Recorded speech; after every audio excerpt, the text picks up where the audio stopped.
me monta en la ruta. Dímelo, yo. Par de gatilleros y huele a gran puta. Hi guys, what's up? And welcome to episode 1 of SLED, What's Your Stop Loss podcast. As promised, we have a guest for you. I'm going to introduce him right in a second. But make sure you hit that like, you hit that subscribe. We did everything on time like we promised. Everybody's welcome to watch this. This is going to be recorded and posted on YouTube. So let's get to introductions. So we have a guest. His name is Blayno. We're thrilled to welcome him. A distinguished software developer and co-creator of the groundbreaking MTOPS software. He has a keen focus on market cycles and drawing from the timeless wisdom of W.D. Gann's interpretation. Blayno has revolutionized the way traders approach the markets. His expertise extends beyond software development as he shares his insights through engaging content on his YouTube channel, where his markets forecasts and updates have gained widespread acclaim. Renowned for his uncanny ability to anticipate market reversals and his talent to simplify market dynamics, Blayno has empowered countless individuals to navigate the complexities of trading with confidence and clarity. We're honored to have him here today to share his wealth of knowledge and experience with us. Welcome, Blayno. Hello, everybody. It's so great to be here. Hello, enthusiasts across the world. Thank you for still being interested in trading. There's been a lot of fly-by-nights to come and go. So if your interest is still there, it shows that you have that winning attitude and not one of those who kind of disappear with the tail behind their legs into the background. So hello, everyone from around the world. And hello, my friends from everywhere else. Hi, Blayno. I'm glad you're here. Glad you're here, man. Nice to see you. Yeah, like I said, I've been following Blayno and his YouTube channel, which will actually post on a banner down scrolling there. Jacobs, can you do that, please? Actually, I have his channel here somewhere. Yeah, he has a YouTube channel where he does updates as often as he can. I think they used to be daily, right? Do you still do that? Yeah, I've just started again. So yes, you will be able to see my daily take on Bitcoin.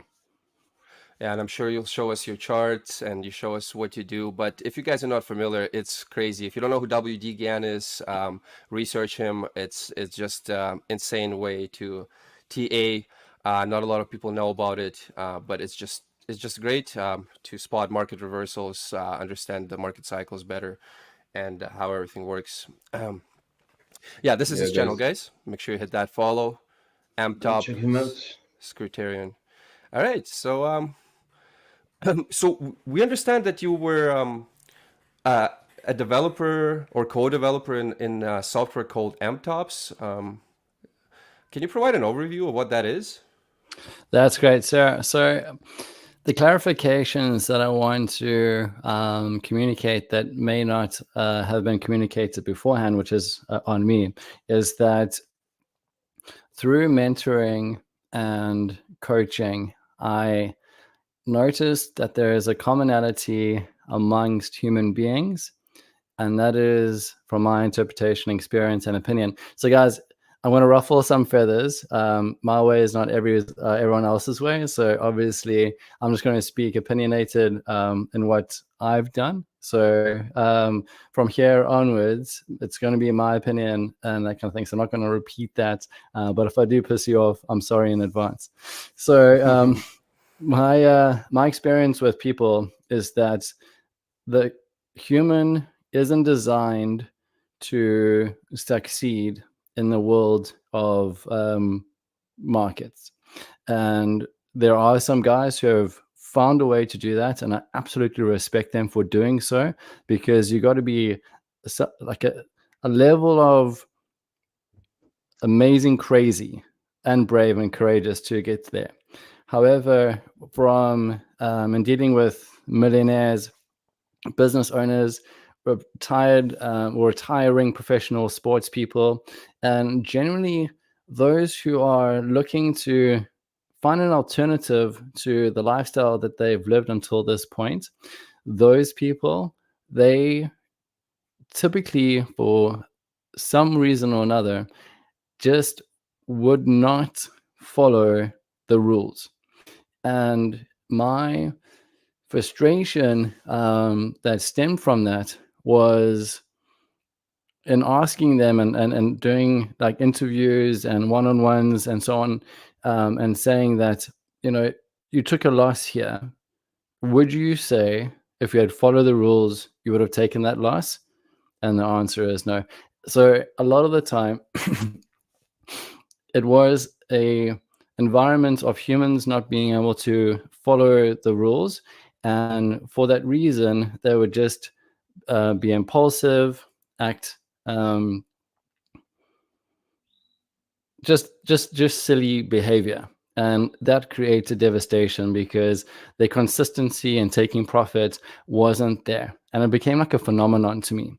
So to take it back a few years, I pulled the parachute out of the system. To be honest, there's two events that happened. One is my stepfather passed away from cancer, and that really rattled me. And he was like kind of the richest guy in the graveyard with all the boats and Mercedes and the address and all that. But he had worked 10 days on as a software engineer at power companies, then come and home for 2 days, then 10 days on.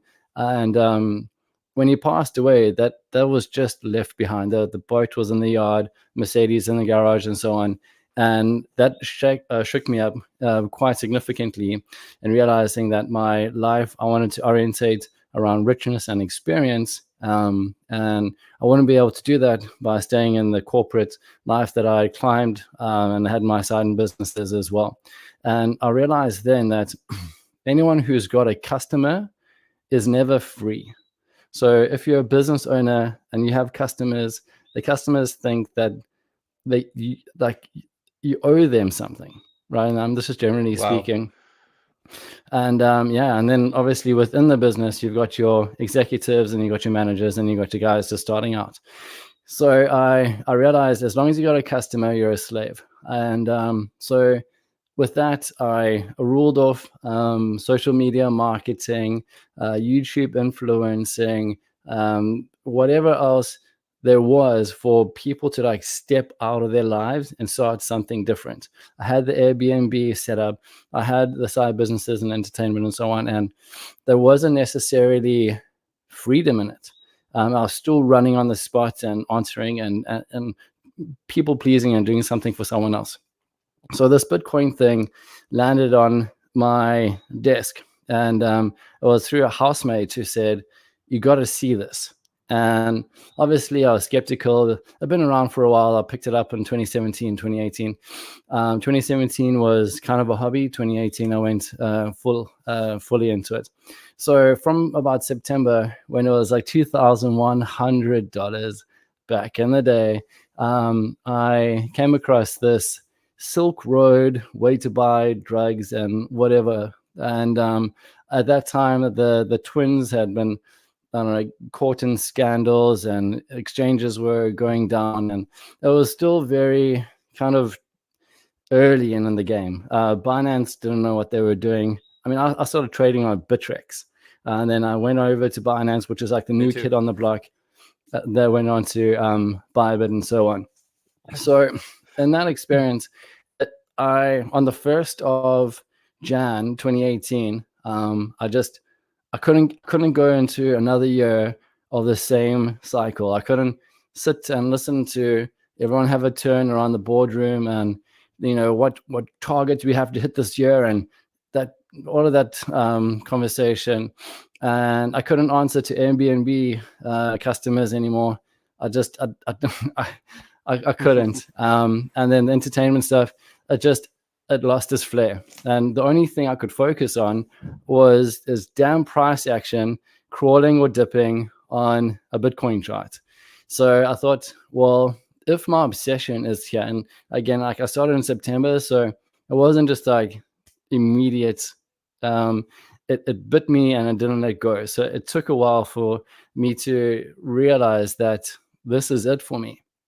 And I was dating a Californian girl at the time, and she said, excuse my accent attempt, "Man, you got to go full time on this. If this is it, you got to go full time."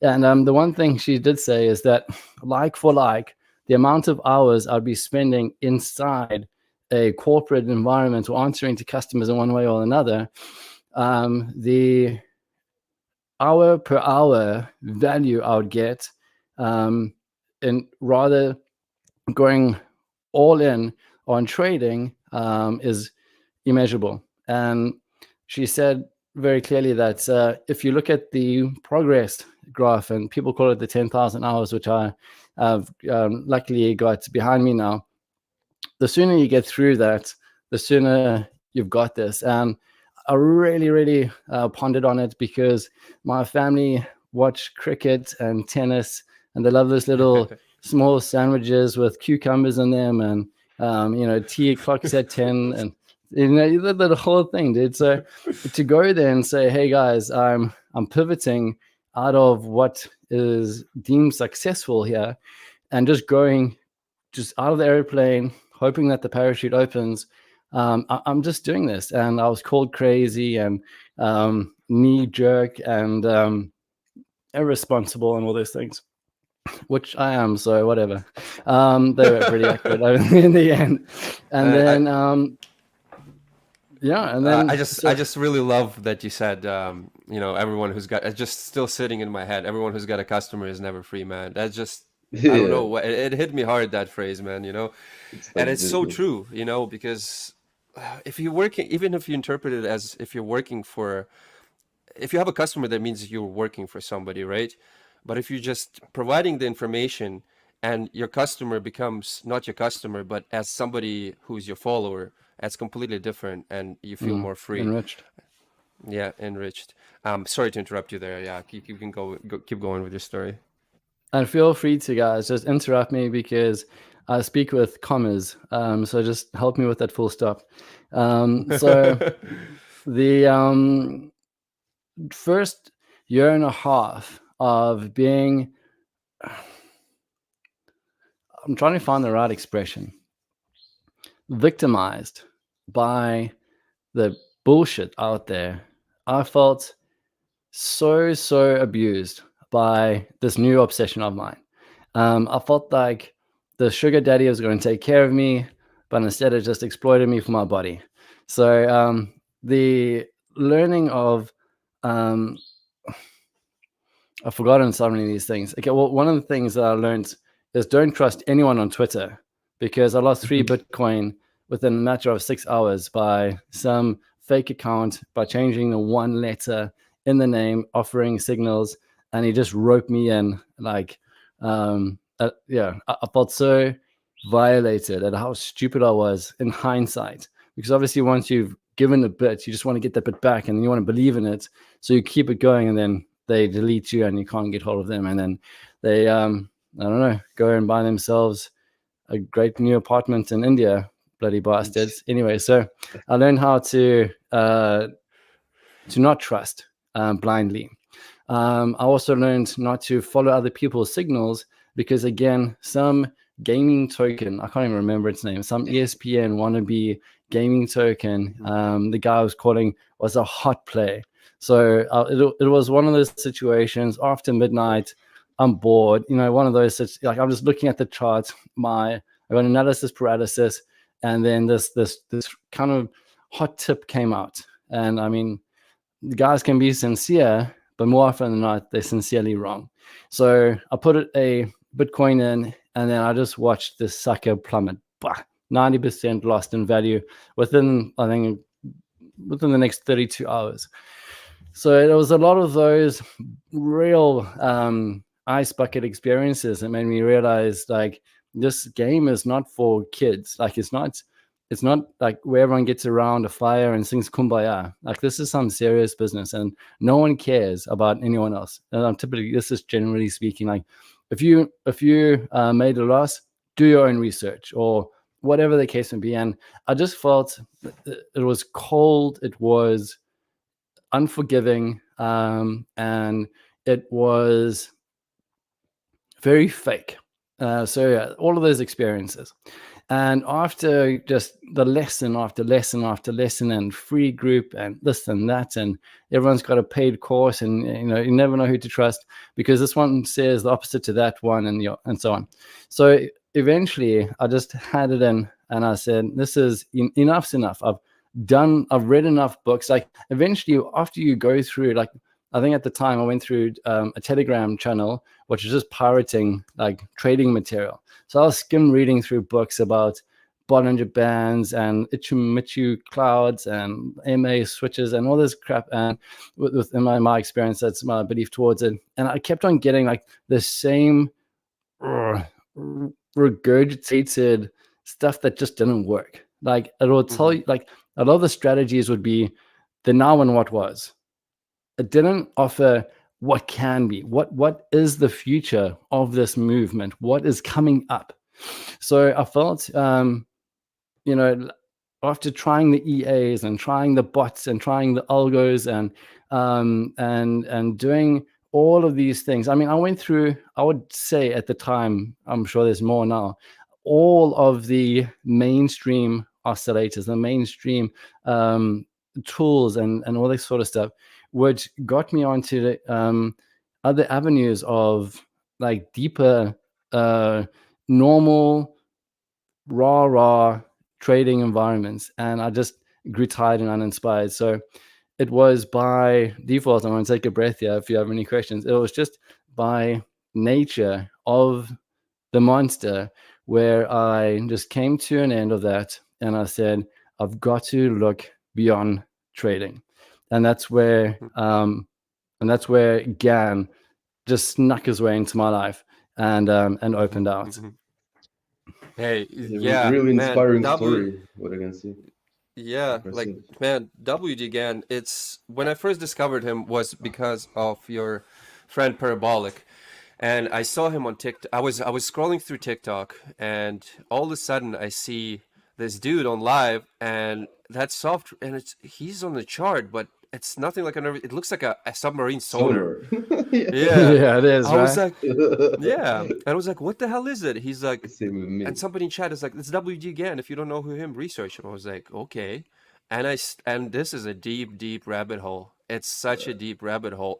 But as soon as you find out about him, I made a video on him. It's over an hour long, going into his biography. It's crazy. The dude predicted, WD Gann predicted World War II. He predicted the crash of many commodities back in the day. And mind me, people who don't know, this is a trader from, I think he started trading like 1935 or something. The 1920s, and then from there. Yeah, and then like 1970s, I think he retired, and nobody knows with how much money or whatnot. And a lot of his work is lost, and a lot of his work is being interpreted by each individual himself. He wrote a few books. Tunnel Through the Air is one of the more popular ones. But ever since then, there's been countless of interpretations of WD Gann. But this one that you've done, I think, is easily explainable, and it also works because I have traded what you were showing, and I have marked out market cycles, and I did catch a shit tons of tops and bottoms using that method. Yeah. So do you mind just showing us what it looks like and just sharing your screen maybe, and just we'll go over a few things like what kind of indicators you have, what kind of functionalities it does, and what you can do with it in general.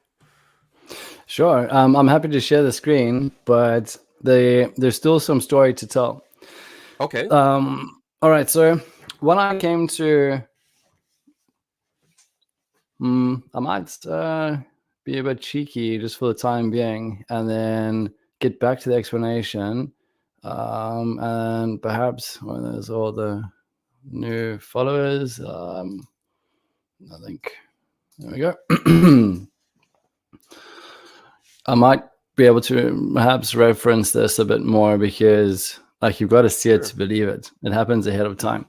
Okay, so going back to being fed up with all the paid courses and going through books and books and books and books and books, I came across this just before Gann, things like, actually, no, I've got the wrong. Yes, Gann entered, and what he did alongside the psychedelic magic mushrooms, I got to be honest, I went to a festival and that kind of opened my brain a bit.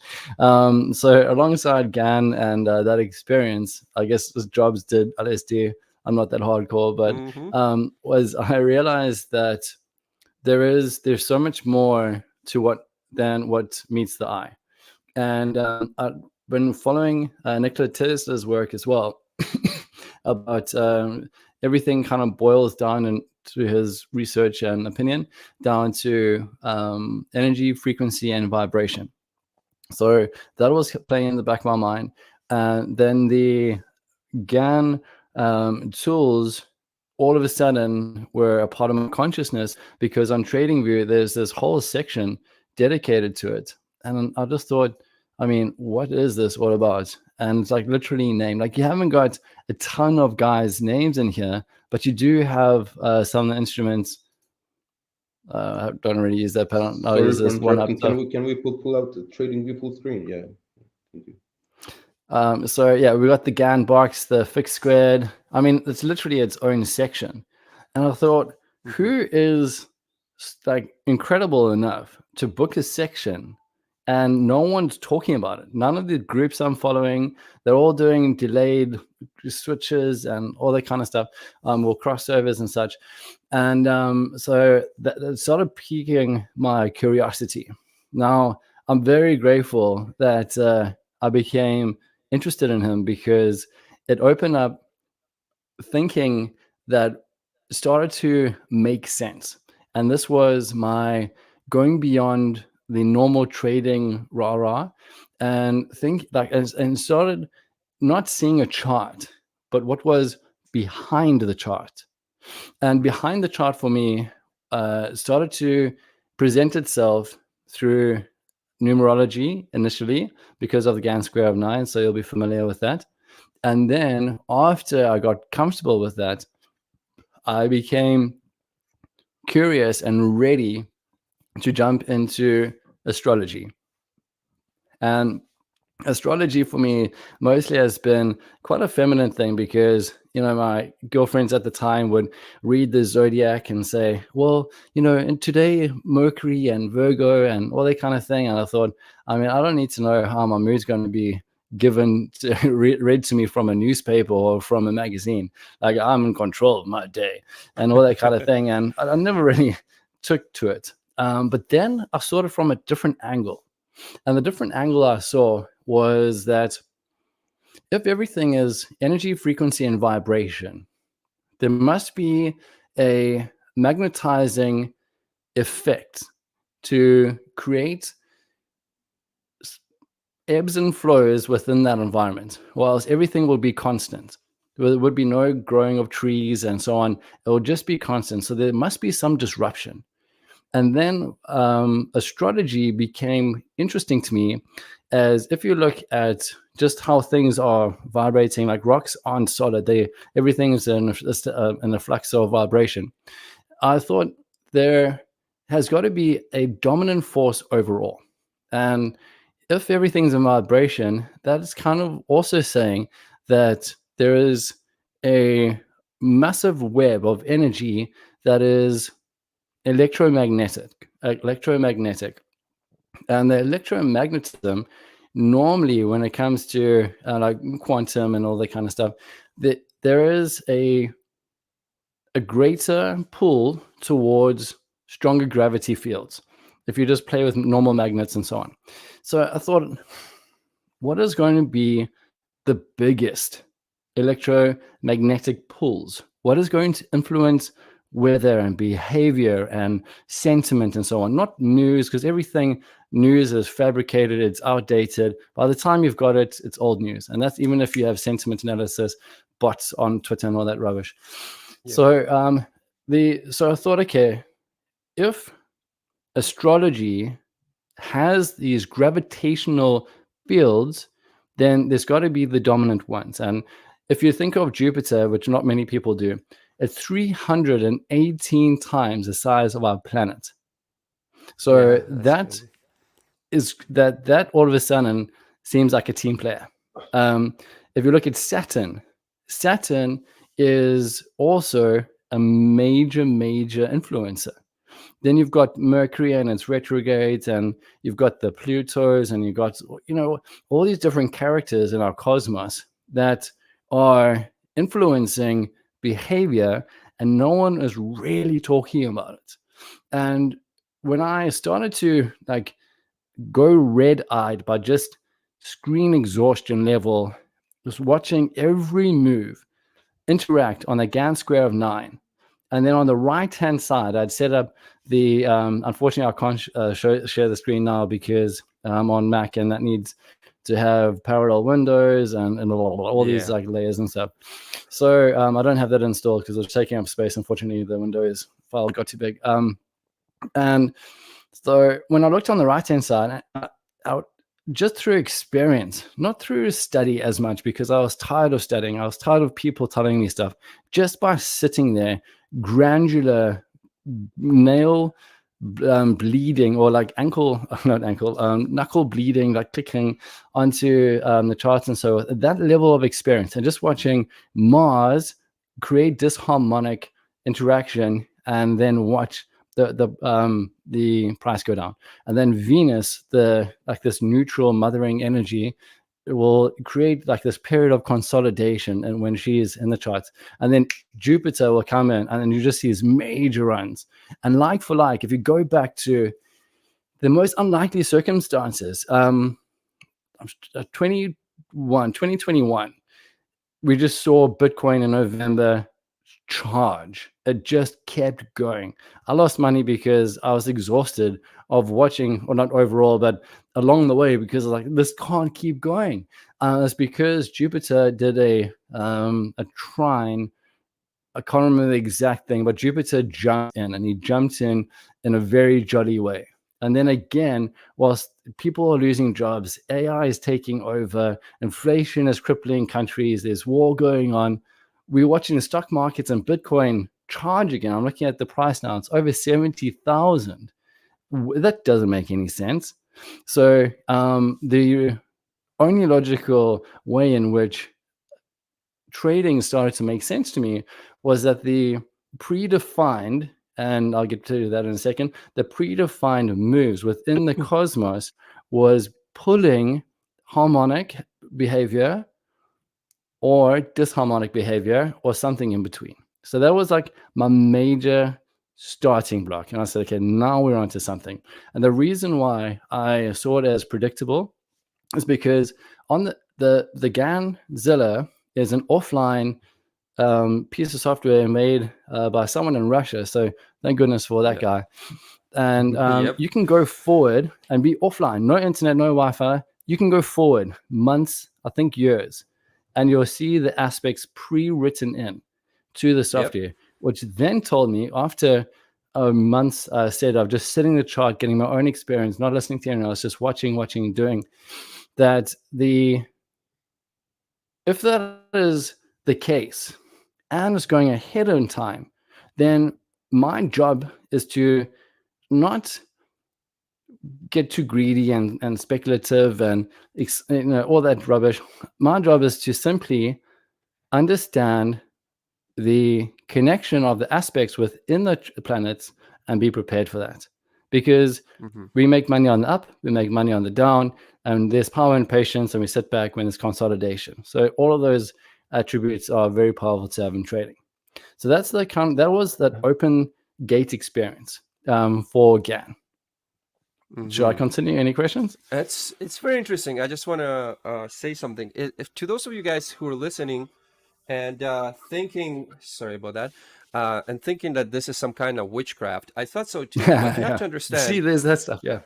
Yeah, even if we look at for example, moon cycles, and in the evening, you go to a beach in Vancouver, and the water is right beside you. In the mornings, the water recedes, right? So if that affects the water, all these planetary alignments, they affect your mind, they affect magnetism, they affect everything. And this is not witchcraft. This is real deal. Everything affects everything. It's nature, and if it can affect water, it can sure well affect the markets. 100%. Well, that's a great point there. Thank you for bringing that up, because I completely forgot the speculation towards the field of witchcraft and that sort of thing. And that's why I bring up the zodiac stuff being in magazines and newspapers, and my girlfriend and everyone kind of reading them and stuff. I thought it was just, woo-woo, hippy-dippy stuff. But when it comes to guys who are engineers, who like cold fact, where there's this process that we need to see. And in that process, when you have unquestioned, like when it's happening in front of you and you can foresee it coming ahead of time, there's something that switches within the logic mind, not the mystical mind, because there's a lot to kind of believe, have a bit of faith in when it comes to other planets and their influence. But when that happens in front of you time and time again, for guys, it becomes undeniable. So thanks for bringing that up, man, because I completely forgot that it is seen as kind of witchcraft. Definitely, financial astrology has been very, like a lot of people think it's witches. Even some TikTok influencers who use financial astrology, they dress up like witches just to make it more like. Hey, Blayno, I have a question for you. People like me who don't know a whole lot about Gann, and I'm sure some people watching, why would we want to use Gann Fan or any type of Gann methods here to do our trading? Why is this superior, in your opinion, to any other strategy, or is it? Well, you wouldn't, because Gann was a bit of a dick.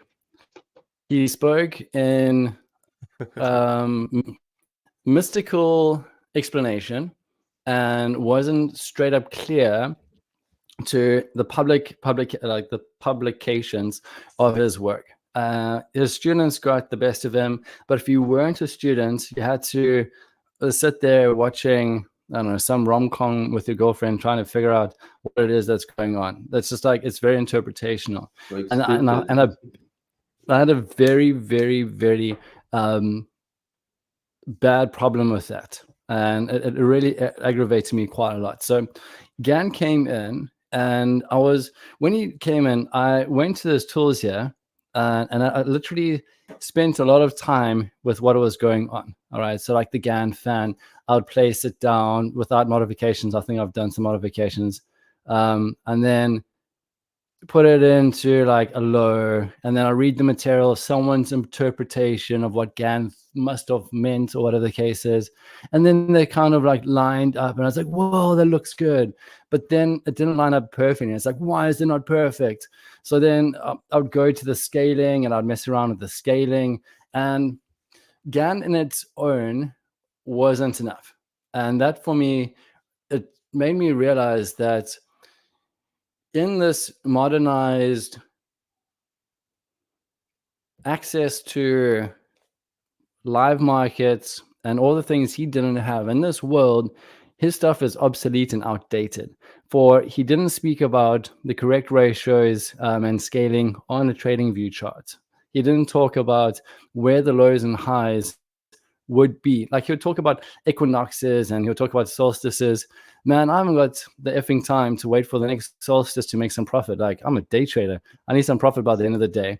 So a lot of the speculation for me, it wasn't, or that mystical stuff that was coming out of his literature and his teachings that was publicly available and other people's interpretations of it, it wasn't enough. So Gann, I guess, was great, but without the understanding of how to apply his things, it was rubbish. So him in himself wasn't enough. And I realized this after doing the numerology, sitting there day by day with the astrology and playing with his tools and stuff, because I mean, I got into some real geometric trading. I got into the flower of life pattern, which no one talks about. I tried my hand at the Fibonacci spirals and the Fibonacci suite, and that didn't get me to the destination. And all of that work, by the way, like the ample media and literature and study material that I'd consumed over the time could hardly ever say why anything happened. And that really aggravated me, because I can't bank my future on someone just meaning well, saying, oh, well, do what I say, or take what I say as literal, as you are right now, by the way, which is great. And I love that. then that's not a future. That's just following the Pied Piper. So I realized that the Gann work wasn't modernized, and it was too interpretational, which I hate. I don't like speculation. I can't stand interpretation, or interpretational when everyone's got opposite opinions on something. And then, like what I mean there is like truth and cold fact is is something that I can bank on. The well-being of my family, feeding my dogs, all of that stuff. So I took Gann and I saw his tools for what it was, the cycles and all those other things, the squares, this, and I modified and played and all that. And then I went into the Fibonacci realm, and neither of them could distinguish with confidence. I mean, I don't know if you guys can really see, but even this oscillator, it's switching and switching and switching. It's like a moody little baby, like, choose a side. So I couldn't bank on any one, and this is where the strategy had to come together. This is where we had to have different influences that knew what was going on, and it started to create a story. And that's the bedrock of MTOPS. MTOPS is a story. It's a checklist that goes through the main components, in my opinion, of the market. And if one of those components are wonky, then I sit back and I have the power of patience. Like, it's not just be patient. It's like the power and patience going, okay, right. Now I know what I'm doing and why. So to answer your question in a more direct way, Gann had something. Other things had other things. It was time cycles. There's a software, I can't remember his name. Time cycle something or other. It was like $3,000. So I don't know why I can't remember its name now. Time cycle software. And it was very rare at the time. There was not a lot of free thinkers that I came across that would kind of stand out. Time series. Well, when the name comes to me, I'll have to come through. And it was like, again, we can get back to that. Yeah. It's another hole in the pocket. But after I did that, it was this whole like video entourage about interpretation and then this and that and this thing.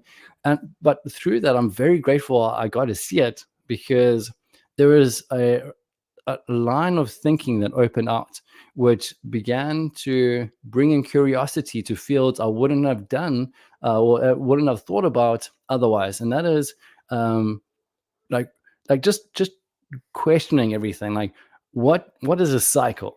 Okay, and I look at a year, we got 4 seasons. Okay, so seasonality. So a year, we got that. I think Gann spoke about equinoxes and solstices and that kind of stuff. Okay, cool. So now we've got 4 major seasonalities within the market. How do I apply that down into a usable level and not just like kind of hope that I'm right for 3 months and then maybe make a profit, maybe make a loss? Or sell out too early because it's consolidating for 3 months and then this major run happens. Like, I've been there, done that. I've hated all of those experiences. So I brought it down to Bitcoin overall, because Bitcoin is unique to, in its nature. Like, it's the difference between Bitcoin and the S&P 500. Sorry, babe. My 2-year-old daughter's at the door and I don't know what I'm going to do here. No, my bub. Sorry. It's okay. If you guys want to talk amongst yourselves a second, she's kind of interrupted. 1 second. Of course. Take yeah. Hey, guys, I was going to say to our listeners, guys, this is our first guest, and we're just getting our experience and how to interact and stuff like that. It's not a big deal that we don't talk much. That's why we have a guest. That's why we invited him. We would like him to speak his mind, because that's what we invited him for. We will ask questions when they arise, but he's literally going through the questions we had just by talking. So we don't need nothing to ask anymore. Like, he's like answering whatever we wanted to ask him. So that's right. But if you guys have any questions, put them in chat. Yeah, we'll certainly see what we can do to ask them. If you want to know something, you can ask. Very interesting stuff. I can't wait for him to get into and show people what he has actually. I've seen it all. I've used this method. It's incredible, guys. yeah, it's just crazy. So there's So Dennis, you're he's- probably the most Mhm. familiar with this chart Experience. here. What's 128 and 512? Yeah, This one is of time that's frames. same So question. Yeah. you use 128 minutes and 512-minute charts. 512 minutes chart is what? How many hours is that? So those are basically time frames. They're just scaled to Gann better. Nice. Well, Blayno's back. Blayno, we all understand. I understand. I've had kids, and I still do have kids. Can you tell me though? If we could talk about Gann for days, I'm sure. Why would we use this, and how successful can it be for a trader like myself or any of us on this screen? Okay, so my 2-year-old started something. My 3-year-old, they obviously can't read the sign saying meeting in progress. Talk amongst yourselves just for 2 minutes, guys. I'll be back right now. All right, Okay. all right. We might prepare some questions. Yo, Dennis, can you ask him is about when there is a Gann plan, yeah, and like parabolic used to say, oh, we have 150% time for move up. Do you know what I mean? Do you remember this? All right, so so moving on from Gann in a way, I looked at the seasonality within the macro, and then I tried to fit it into something usable. With Bitcoin being different to the typical markets with open and closed bells and Microsoft and Apple and all those ones, I saw certain behavior, and again, this became visible to me through the obsession of just sitting back-breaking hours in front of the screens. And I'd be up at 1:30 for me is when the Chinese markets open and all that kind of stuff. So the trying to apply a global cycle became quite daunting, as everyone's got a different time of waking up. So the Chinese wake up, and then Indians, and then the Germans, and the British, and then so on. And so I just thought, like, there's no start and finish cycle, because if I have a look of what is like a day trader, how am I going to get the peaks and troughs of a day? If I wake up, there's a sequence of events that happen. So I'm not a special snowflake. I'm sure many of those out there will do the similar kind of environment where I can wake up, brush teeth, have breakfast, shower, drive to work, do work, eat lunch, drive home, blah, blah, blah, blah. There's like a cycle within the day, but I couldn't keep along those lines, as the day in China is very different to the day in New York. So I had, and thankfully to the beauty of Bitcoin, I zoomed out a bit and I applied the seasonality within quadrant style thinking, the cycles, from a Monday to a Monday. And that was the magic grid that became the anchor to the rest of the strategies, the rest of the grids for the higher frames and the lower frames. So going on to what is the 128 and why the 128, and going on to the 512 is because I initially started the cycles to cycle on the 30-minute because it was clean and it fit well at midnight on Monday, and I could divide it equally into quadrants, and it was quite great. But to scale it down, to try and get a more of a day trading chart, it didn't fit well. And then I started playing with the number 4. And if it's 4 cycles, then surely we should be operating from 4. So I thought, instead of doing like a 10-minute chart as a lower frame, let's try an 8-minute chart, 2 times 4. So I put it in, and then I was then stuck with, how do I get it there? So before going upwards, I went downwards. And basically what I did was I took the length of a quadrant and I made that the length of the lower cycle, which made me have to change the 30 minutes to 32 minutes on the week chart, so that I could get that 8 minutes in. And then I did that again with the cycle underneath that. So it was 2 minutes alongside the 8 minutes, and then the 32 minutes. And that became my trio. That was my golden triangle of seeing what's coming up, what do I do with it, where do I exit, and so on. So then if it works downwards, which it did, the natural progression of things is to go upwards as well. So I thought to myself, how am I going to get above? How am I going to get that look ahead on what I'm like, what's coming up? And what I did was I took again the length of a cycle and then inverse that and turn that into the length of a quadrant on the higher frames. So why 1 to 8? 1 to 8 is 32 times 4. Why 512? 512 is 1 to 8 times 4. And 2048 goes, and then you can keep on going. Oh, cool. And Oh. 4 is a significant number, kind of. Crypto G here is big into numerology. So when you talk numbers, 4s, 8s, that's why we have a SLED-28 channel name. 28. And, yeah. oh, good. Well, you should change it to Crypto G32 after this meeting. And so that gave me power. That gave me power because I could see what was coming up in terms of trend, and then I could see what was going to be in a granular level because of the divisions and so on. And what I noticed, and I was just cheeky and just whatever, a bit out of it, was I tried to apply the same rules onto each time frame and notice that they had operated exactly the same way on every time frame. Then How do you mean? okay, so Like, yeah. the rule set that I would apply on the 2-minute chart, the activity within the cycle, the highs and lows positioning, the market structure, the time forecasting, what happens with the oscillator, the price projection, and the support and resistance behavior on the 2-minute, that structure verbatim would be the exact same methodology and checklist structure that I'll apply on the 512, the 2048, and everything in between. And that for me was when I just felt my brain literally melt down my face, because how is that possible? And obviously I'm stress testing it, and I'm results driven because this is my family's future. It's not a hobby. So I was never going back to corporate. I was never going back to that life, and I had to make this work. So that obsessiveness, it drove me down these rabbit holes, and that's when I started to get into all these crazy quantum observations with the again, I can't remember the name because I've come back from the beach, but there is this endless shape, and basically saying that the universe operates in fractals.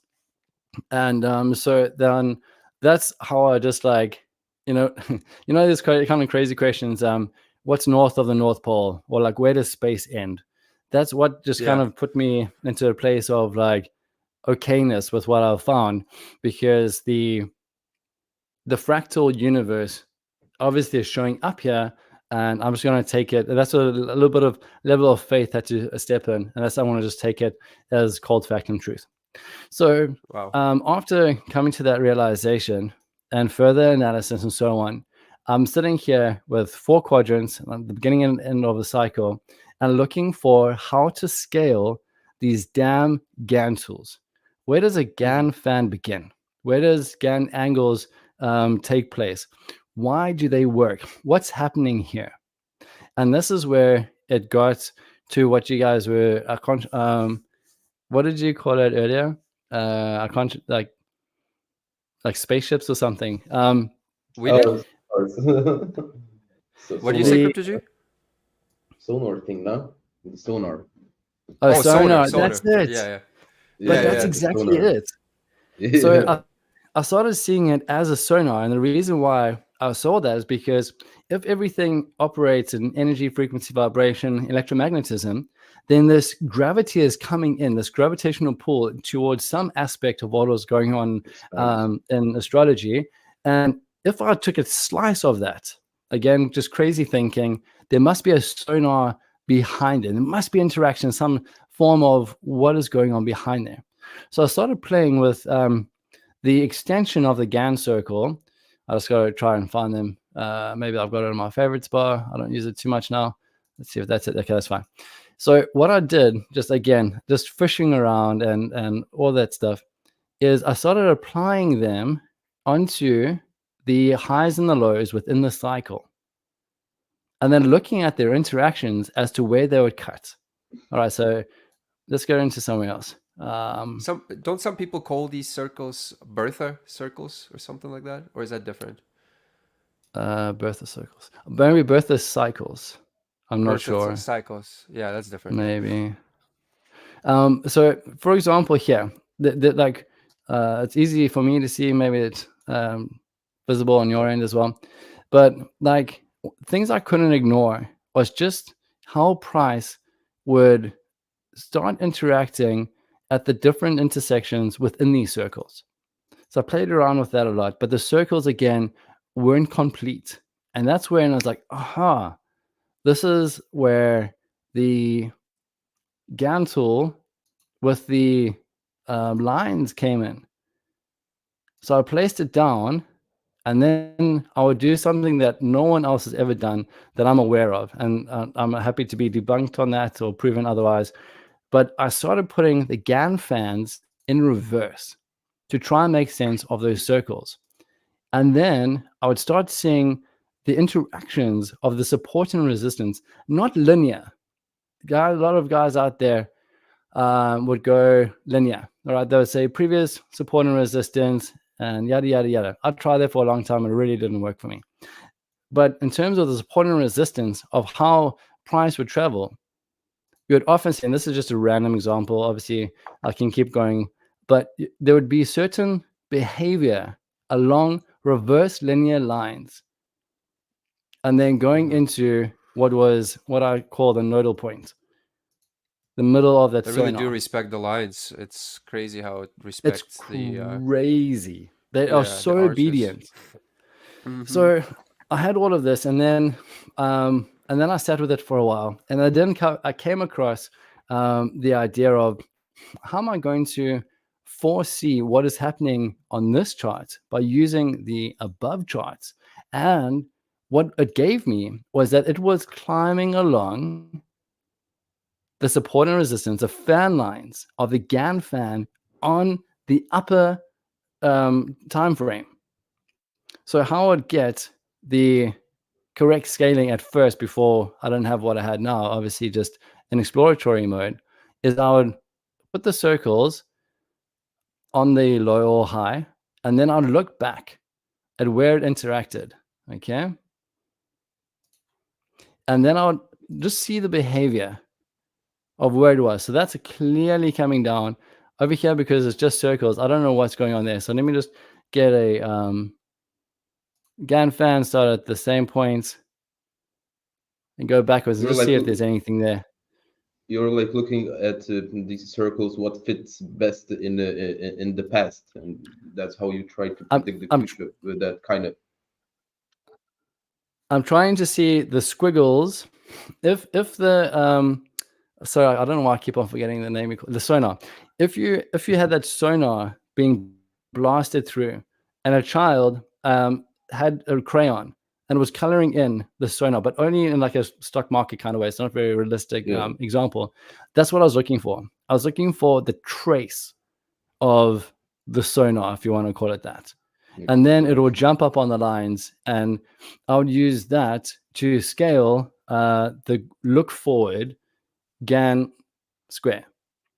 And the one thing that totally leveled up my scale, I mean, a lot of this stuff is wonderful, but the one thing that changed the game for me was noticing that the interaction, the predictable interaction. And again, guys, like this is something I can back up the reasoning why astrology, numerology, all that kind of stuff is not someone's book that was written in the late 1980s about whatever is going on back in the day. This is stuff I can explain.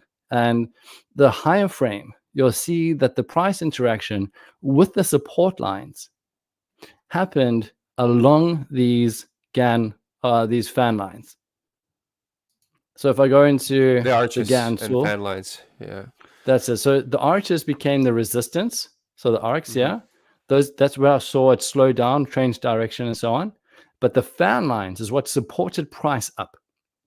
So when there was behavior that was consolidation related over here, then I knew that price shot up too early on the higher frame, and it's looking to anchor in on the fan line. And once I saw that confirmation of travel on a certain fan line, then I could feel comfort in leaving, in the power of patience, and just leaving my position open. And that was because now I've got a crystal ball. Now I can look into the future. So my trade chart does all the work. It's just up to me to be patient and believe in my forecast. Now, this is why I want to go to what we've got here. Today is the 9th of March. I want to go to the 6th of March. I don't know if I can zoom in or something to that effect. It's not very clear. Okay. It's all right. We can see it. Is that okay? Oh, there we go. We're getting better. All right. This over here, this prediction box, I work with probability, and it's all based on my checklist. I look at initially where price is not going to go. So at this point, if you can see my mouse, there's a box that's just underneath the price action, because the next high is never going to be forming below where price is already formed. Okay, so anything underneath there, it's never going to happen. Okay, and I'm only focusing within this Gann square, because outside of that is not the relevant turning point for that transition. Okay, so anything below, disqualified.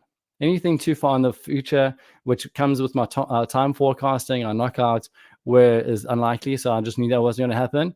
And also, again, with my time forecasting, I realized that anything before here wasn't going to be the next high. Okay, so just to remind you, dated, third party, verified, I can't Photoshop this, all that shit. This was on the 6th of March. Okay. If I press play, and this is where I said I was going to get to. It could have dumped, it could have consolidated, it could have done backflips, whatever.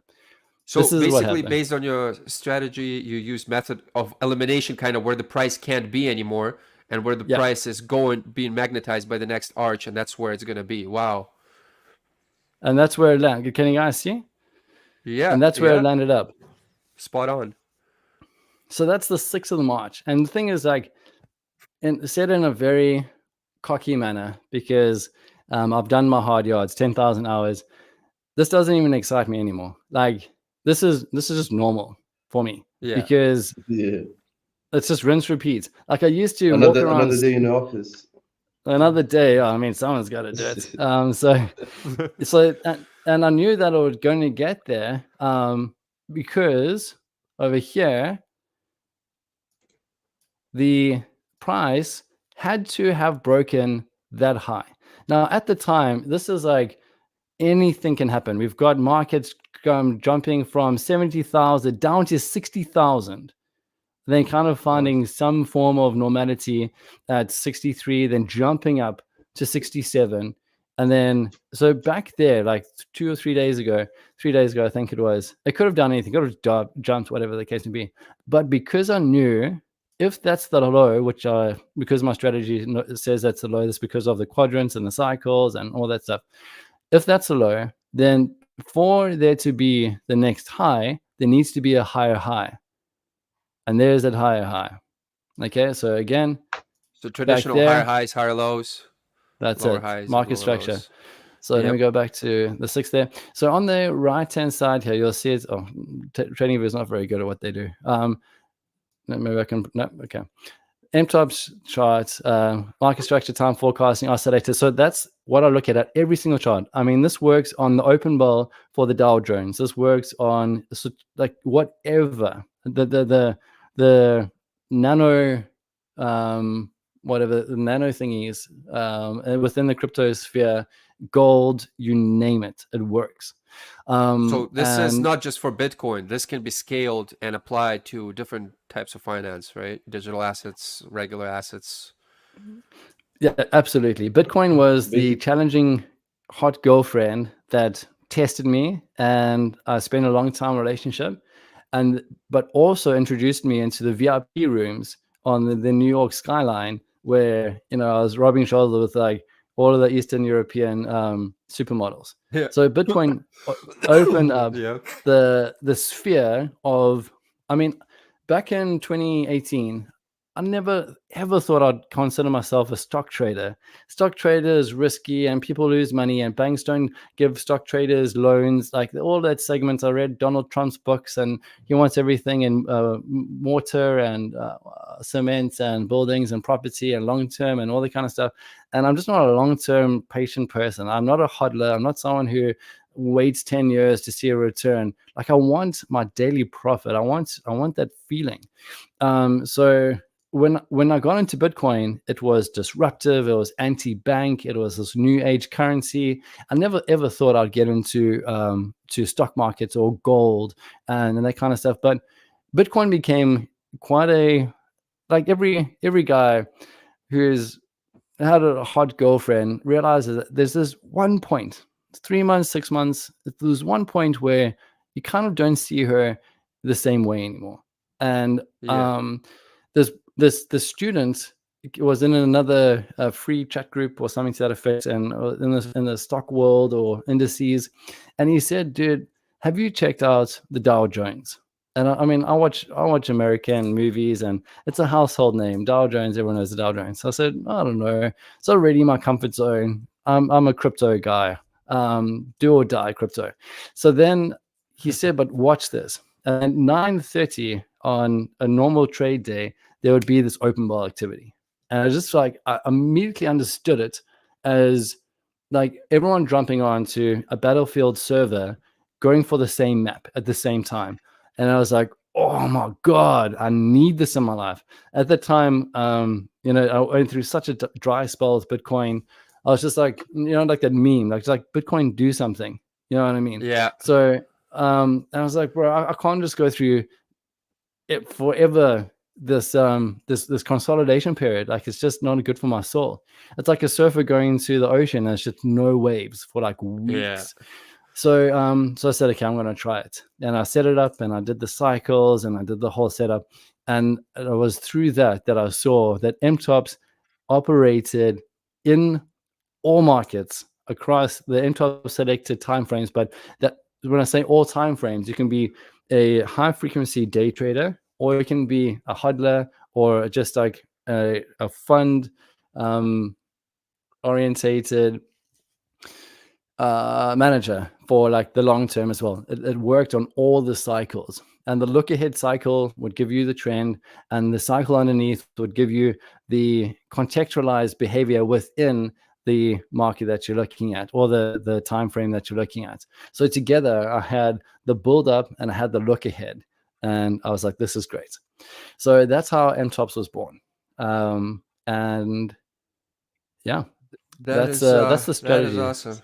What I noticed is we love trading crypto because honestly of its volatility, and just because it's a new frontier, maybe not so new anymore, but it's still fresh. We haven't seen anything yet.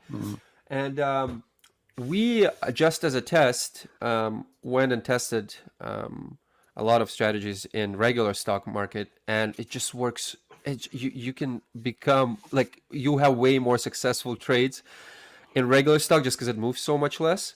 But still don't want to touch it because we're already used to Bitcoin, and we've been looking at these charts and looking and drilling them in our head. Like one time I overtraded so much that I went to Banff. We have this beautiful place in the mountains, and I probably traded 16 hours a day for months. And I just step out of the car in the nature and I look at the mountains, and all I see is charts. Mountaintops are charts going up and down. And I just, I don't want to trade stock for some reason. It just, even though there's a lot more, I don't know, it just, the probability like of black swan or some kind of big ass 10,000 wick not happening, that doesn't excite me. I want these wicks to happen. I want to see this crazy $10,000 moves in 30 seconds, it became my obsession to catch those. I gotta be honest, bro, because I've been spending so much time in this space that I can say that it's a good idea to expand your horizons, especially getting those. Okay, so here's said differently. Your 10,000 moves within minutes is not a trading strategy. It's something that happens once a year if you're lucky, or you get a nice run every 4 years or something to that effect. Now, if you look at a trade plan, And say, for example, your monthly expenses are $10,000 a month. That covers your rent, your car, all that stuff. Now, if you divide, let's say 20 days, 10,000 into 20, I can't think right now. Maybe you guys can help me with that. This great trader can't even do maths. It's $500 a day. So $500 a day is what you got to net, or gross, whatever, one of those two, to have a freedom lifestyle. There's no customers involved. You plan your trades, and I know $500 a day profit is very achievable when you use prop firms and other stuff, which isn't something I would love to do with Bitcoin, because the leverage environment just turns me into an over trader. When I can do 15x, 30x, 50x, 50% of account at like 20x, this is a part of me that I can't stop. I'm not like the most disciplined trader you will ever meet. So that's why when I went to, we'll struggle. yeah, you have to keep on holding back those horses. So that's when I went to prop firm trading, where these guys had liquidity and they're looking for, they're looking for woodcutters to mold that wood into furniture and whatever the case may be. So I brought my skill to these firms that have capital for the skilled to do the work. So they're lazy, they got the money, I do the work, I make the profit. And it's a 90-10 split, which is fine. And in that setup, I got to really mature, because initially I didn't have a $200,000 account available to me going through, because I would throw Bitcoin in this direction and that direction and scammed, and everyone's got a life story. So, but these prop firms opened up, it was like, you have no liability if you lose the money. And that sounded really good to me. So I said, okay, cool. Let me apply my trading style onto their demo accounts and see how that turns out. And it turned out pretty great. Like, I would clock in $21,000 within 45 minutes by just knowing what is coming up of this Bitcoin 512, for example, and just saying, all right, it has to move from this turning point to that turning point. And at that point, the 21,000, it's not like an everyday thing, obviously. It happened when it was just leaving what I call the kill zone. It was a reverse. And then I knew it was just going to drop. I just saw this move happening. And I said, I'll never do this, but I'm going to go 4.5% of my account. And I put that as my position size. And I said, dear God, over to you, mate. And normally it's like 0.5% of the account, I don't know, 1% or 1.5%. I said 4.5%, do your thing. And man, I went to church that Sunday. Like, you know what I mean? Like, I'm not a religious person. So I was super grateful. So that kind of like ramped me up. And the reason I bring that into the mix is not to kind of sell you to leave your long and faithful and loyal companion here. What I'm saying is that if you look at the Dow Jones in particular, and there's also co-integration with S&P 500, and there's this whole other world. But if you look at the Dow Jones and just watch the Dow Jones, just have it there, 9:30 New York, or between, let's say 8:30 and 10:30, but 9:30 open ball. And I say that because I have a lot of experience, but just to call it easy, time 9:30. Going there and just watch that momentum, watch that move, watch that multiplayer jumping on the map. And these guys are not little Xbox players. These guys are mega Wall Street Wolves. Guys. Yeah, exactly. They've got capital in the game. So we were just watching this activity. And again, because we have the look ahead, we have the build up on the lower time frame, and then you got your trade time frame. You've got this special advantage over everyone else on that map. You've got the RPG, and everyone else is running around with AK-47s. So then you see, all right, this is what's going to happen. You do your prayer, you take short breaths, you walk away from the table and hope, and then you come back and you're just like, oh my God, it happened again. And it was just that time and time again when I'm just like, this is beyond the Dow Jones. And then I took it to all the different styles, like from commodities to oil to everywhere. And I just kept on showing up because it's beyond chart. It's working with energy, vibration, frequency. This is the fabric of reality. Working with electromagnetic gravitational fields of the aspects of the cosmos, cycles, and the tools to very simple looking tools, right? Like the reason I say Gann's a dick is because you overcomplicated all the explanations and everything with it. Like through my course and through my, I mean, I have a course because I do want other people to enhance themselves. So yes, I'm one of those guys that do have videos and stuff. But through my through a setup, I keep it like super simple for a reason. I keep it punctual. I keep it short. I keep it to the point for a reason. And it's because the world of training is very dynamic, and there's a lot of noise. So when you come in and you see, like, I mean, if you're confused on what the market's about to do, you call your 3-year-old and say, which line is this going to climb, right? And they're going to say that one right there. Like, it's so simple. It's so obvious. And then there's this whole other element. And like, it's because, again, I'm not here to hobby. I'm not a hobbyist. Like, this is, I can't go back to a day job. I can't go back to having customers. And I mean, mentoring is one thing, but like answering to other people in terms of where is my Amazon drop shipping product arriving, like I can't go back to that life. So I had to look at all the things, and this is where Crypto G, like, I know when it comes to trading, dude, like if you're good with your risk reward ratios, if you're working with your percentage of account, if you're working with your the number of trades a day, there's certain, like there's something called the Kelly criterion. If you haven't heard about it, I really recommend you go check them out. The Kelly criterion was another level up for me. And that's when the trading side kind of came together. And there's a certain amount of, it's a mathematical equation, but there's a certain threshold that if you go beyond that threshold, you're guaranteed to blow up your account. You're guaranteed to zero your trading capital. You're guaranteed. And I've tested this on, let's say, $1,000, and I went beyond the threshold, and maybe I had a win streak of 8, 9, 10, bang, liquidated. It was like phenomenal. So there is like this pseudo world that exists in mathematics and so on, that operates trading as well. And this is charting. So I say that you got to master 3 things: master the chart, master the trade, master yourself. So master the chart is this stuff. Master the trade, that's something else, dude. That's risk reward ratios, but also like when to get in, because the difference between your position opening here and your position opening here completely skews. It's a different reality of the risk reward ratio. Over here, you can maybe do risk 1 is to 2. And I've also used, again, correctly scaled. I mean, I have to stress the correctly scaled. Gann tools mean nothing. They're useless unless they're correctly scaled. But a correctly scaled Ganzilla, or not Ganzilla, Gann square of 9, is the difference between a risk ratio of 1. Okay, so the stop loss goes behind the previous low or high, depending on the direction of the market. And then your take profit is up there.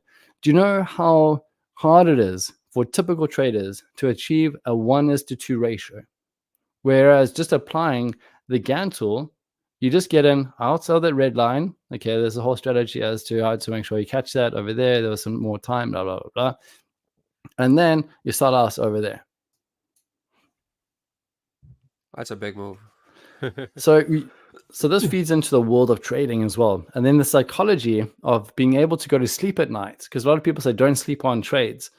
I say, if you know what's coming up and it's bankable, not like cowboy stuff and questionable moves and like you don't really know what's going on, but let's try it anyway because you've got this rock star strategy. I'm not talking about that shit. I'm talking about like when you've got a setup, you get your grade A setups, BC and all the rest. When you've got a predictable setup, like the 21,000 in 45 minutes, I just saw it happening. I just knew it. It was just undeniable what it had to happen, the next move. When you've got that kind of setup and you can just put your trust in the collective environment, your trade psychology, which is the number 1 make or break. This is skill set. Trade psychology, it's a number 1 make or break for a retail trader to either lose what they already had, versus changing their lives and becoming more financially free or becoming a full-time trader. And without psychology, there's no chance that someone's going to last more than 3 months without having to go get some alternative form of income, because like money has got a runway.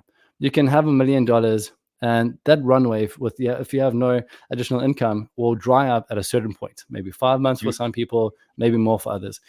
And but when you have the cash flow being king, not cash being king, when you got cash flow being king, that's when you have freedom. And to have cash flow being king, you got to have that consistency. You got to have that ability to provide, and especially when your wife wants damn products and the dogs are wanting a. You're absolutely right.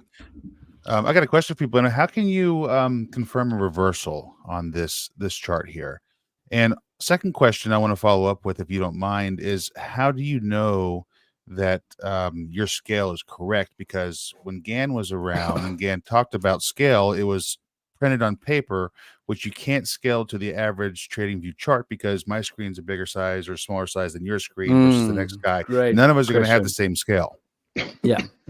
Okay. So getting further Well, into if you can start strategy, with this, if you can start with the quick one though on the reversal, just for traders on Gann, and then if we can get onto the technical aspect of scaling. Okay, so the reversal is that what we were looking for was a higher high. So the higher high came in. Now, the confirmation points that I want to acquire is, do we have a switch oscillator? So it's all in the checks of the MTOPS, all right? So market structure, we've got a higher high that's come in. Now, the time forecast, that's a whole another segment. The oscillator, maybe that's... there's a switch on my customized oscillator, which again, I had to customize it because the standard oscillators were shit. Price projection, that doesn't matter because it's a counter trend trade. So if you look at the cycle, you've got your highs and your lows. So it's the position in this third high that tells me that the reversal is coming in. But again, I'm not going to be egotistical about it. This is where power of patience jumps in. Right, so if I had to, I don't really want to do that now, guys, because I haven't posted this success yet. So if I had to, for example, just free-handedly, okay, just look at where this sonar connects. This is, again, freehand. It starts there. If I had to do the reverse Gann, you'll see that climb in a linear aspect. At this fourth arc, fourth ring resistance, what do you name it? Boom, you can see activity. Settled, boom, resisted there at that congested sonar, drop down to there again. Like, you can't make this shit up. Then that goes down, okay, a little bit overextended, and then gets climbing. And if I had to reverse, look a bit better, and then obviously up here, and so on and so on. So that's the nodal points, right? So the reversal says that we're at our third high for the cycle, which means that we're overextending the wait, sorry, I deleted that prematurely. We're overextending the space that the rest of the highs have to form. All right, so typically, if I go back cycle and cycle, and I have cycle and cycle, and I record the different behaviors of the lows and the highs within the relativity of the quadrants and the cycle at large, you'll see there's a certain range of allowance that each one, which is crazy when I say it out loud, but each one is allowed to form in. So this is at the very beginning of the third high of the cycle, and I give it to about there typically. That's the range of the third high. And this is again because I printed out and recorded and all that kind of stuff.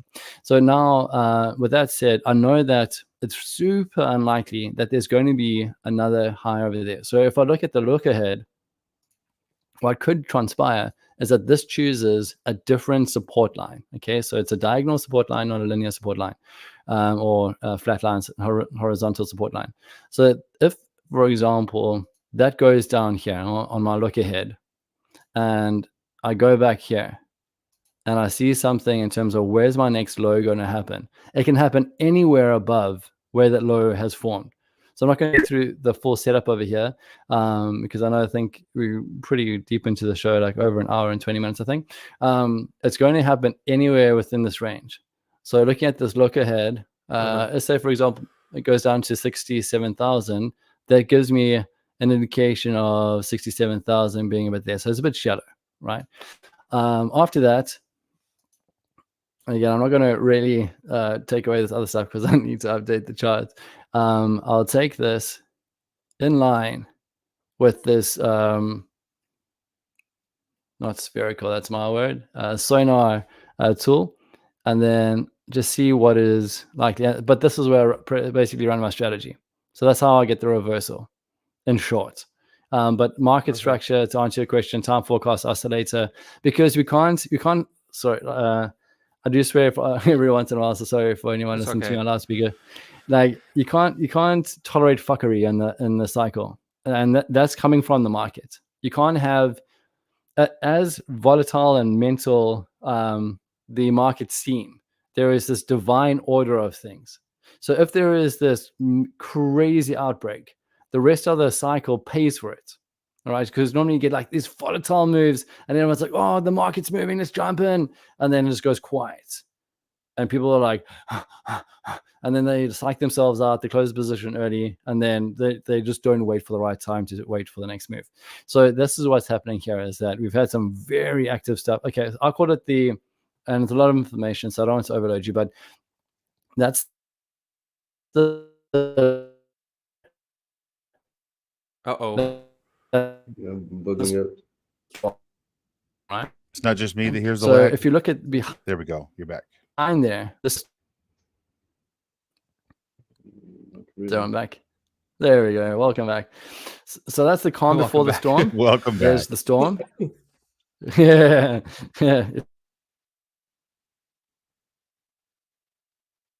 Then there's the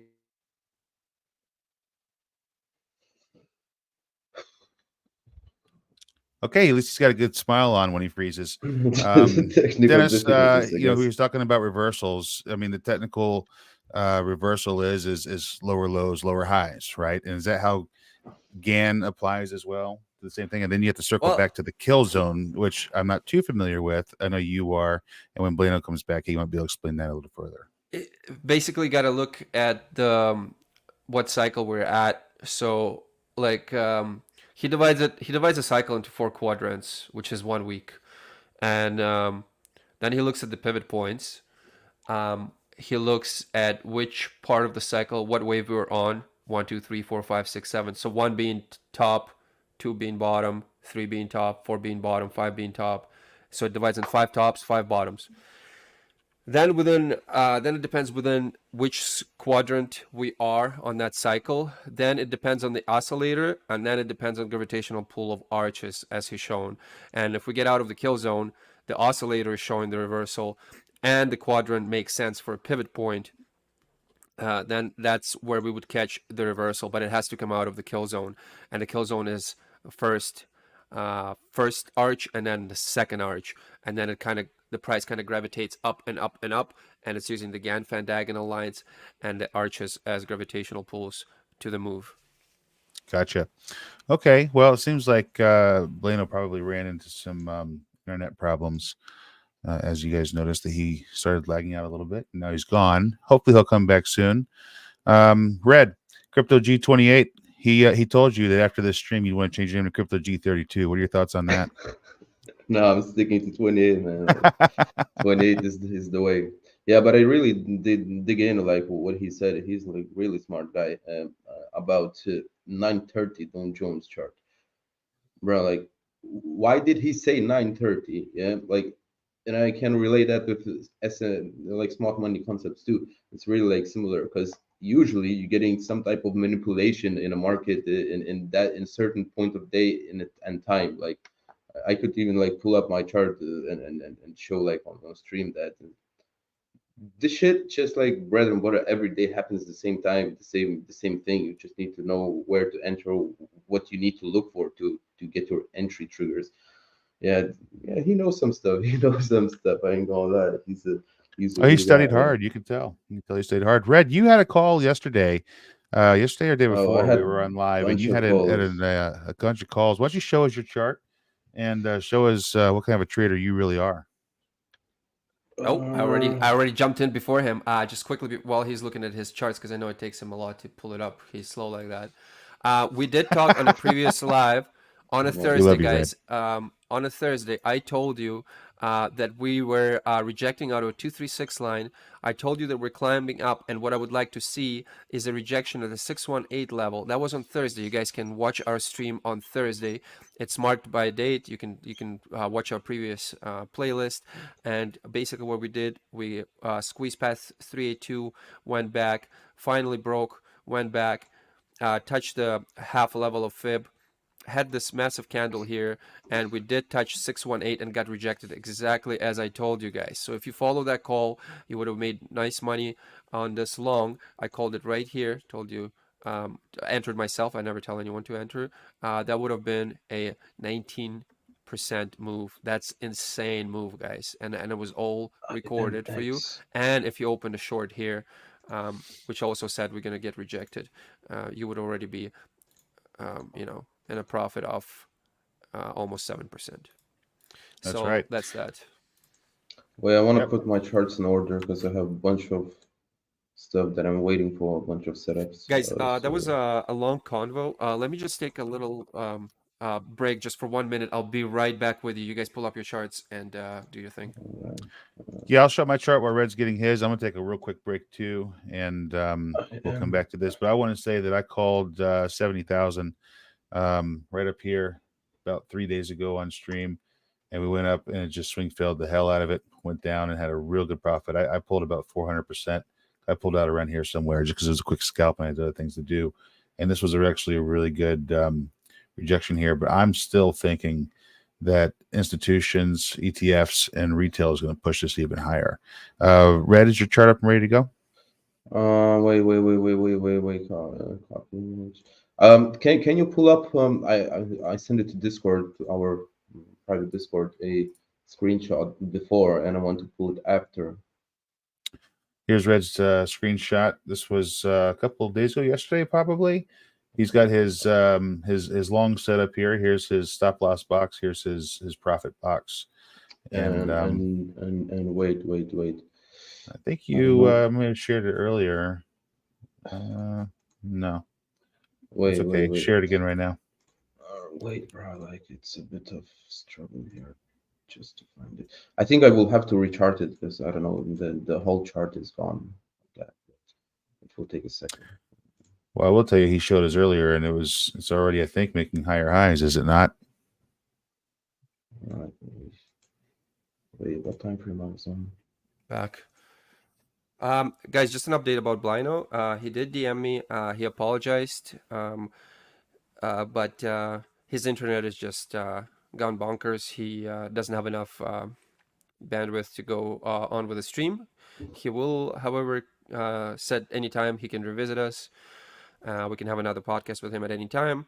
And he's just going to help the mother, his wife, and the kids right now. And he thanks us. Yeah, I'm very interested in how he's squaring the charts on TradingView versus the originality of Gann. Because I've tried it, and with a couple other really credible traders and software and developers of things, and it doesn't seem like it's possible. I want to know what he says about it, because if he's found the answer, then this is a big deal. Yeah, if you have something like that, then it's, yeah. I linked this podcast to one of our friends. Let's see what he has to say later. Well, guys, we've had a really good show today. Blayno, that's a lot of information. What are your thoughts on it, Alex, Dennis, and Red? Wait 10 minutes. I mean, I've been using his methods. You guys seen me post TA. I haven't done it in quite a while. I use other strategies now, but as a confirmation to my other trades and finding out tops and bottoms, I think nothing. Honestly, I don't think anything beats it, especially when we're in price discovery mode like we are right now.